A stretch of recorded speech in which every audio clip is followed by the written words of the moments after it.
down here. He's our benefactor, created this entire environment.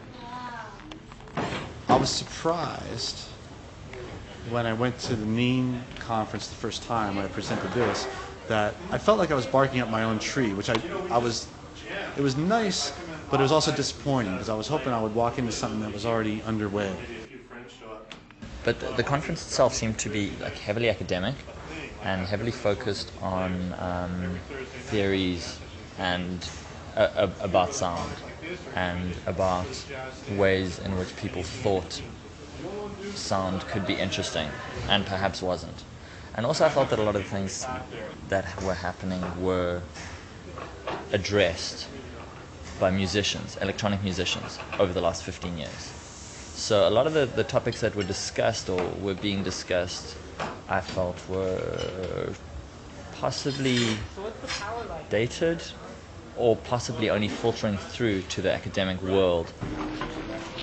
We just got to string that down. You know, I should grab a couple extension cords from upstairs. I don't know if there's really a scene for this kind of stuff anywhere. Except if you're talking like, I don't know, Stanford with Karma and Urcom. There's people doing it. I'd love to see more of a scene happen.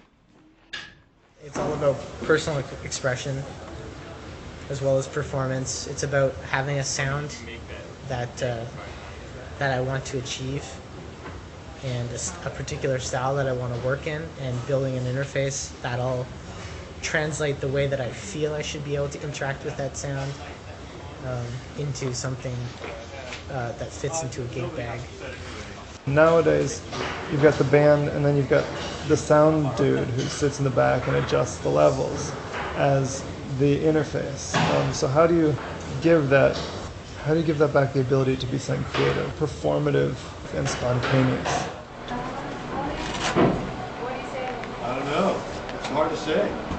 I now think, I tell myself I want to make something more simple, that I could take it anywhere, and like something smaller that I can carry, or and I don't need so much digital setup.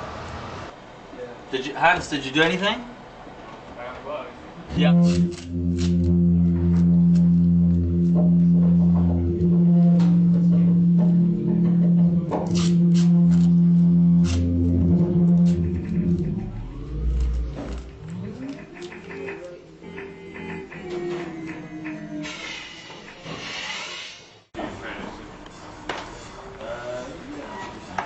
Mini RCA, and then I have a quarter-inch.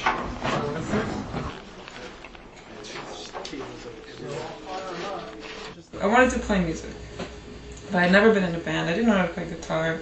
I went into a concert one day at my university of graduate computer music composers, and I was blown away. I'd never heard any sounds like this. They were. I'll never forget that feeling of I was just stunned when I was driving home that I couldn't remember 30 seconds straight of the music.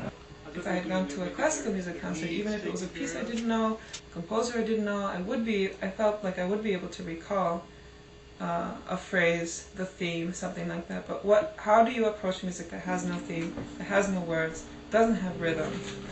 I had to relearn how to listen to music, so that started me off on the whole electronic music path. And right away I took an intro to electronic music class, and for the final piece for that class I composed my own music piece.